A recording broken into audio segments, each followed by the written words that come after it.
本篇虚实篇是谈论作战攻防的兵力配置观念。因篇幅关系，分为上、下两部。战斗中攻防之结果，一定是强胜弱、众凌寡。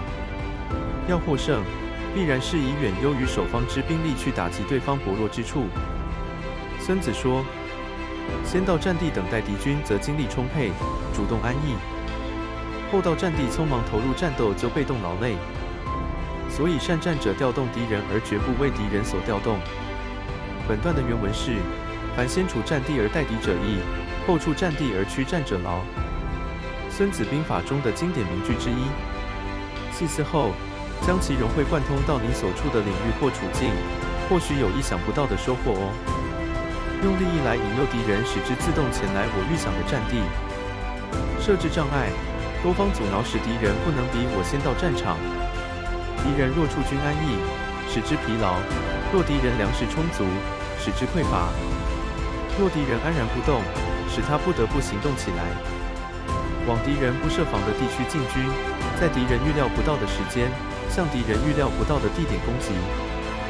进军千里而不疲惫，是因为行进在敌军无人抵抗的地区，所谓的如入无人之境。进攻必定取得战果，因为攻击的是敌人疏于防守的地方。防守一定稳固，是守住了敌人一定会进攻的地方。因此，善于进攻者，能做到使敌方不知道该在哪防守；而善于防守者，使敌人不知道该从何进攻，使对手见不到一点行迹，不露出一点消息，就能成为敌人命运的主宰。这是多么的深奥精妙与神奇玄妙啊！进攻时，敌人无法抵御，那是攻击了敌人兵力空虚的地方；撤退时，敌人无法追击，那是行动迅速，敌人无法追上。我军想出战，敌军就算筑高墙挖深沟，也不得不出来交战，是因为攻击了他非救不可的要害之处。我军不想交战，尽管只在地上画界线防守，敌人也无法进攻，因为已经设法改变了敌军进攻的方向。敌军暴露而我军隐蔽，我军兵力就能集中，而敌军兵力就不得不分散。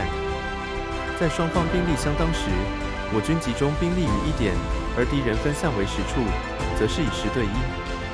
在局部战场上就会出现我众敌寡的态势，此种态势下，我军参战者用力少而成功多也。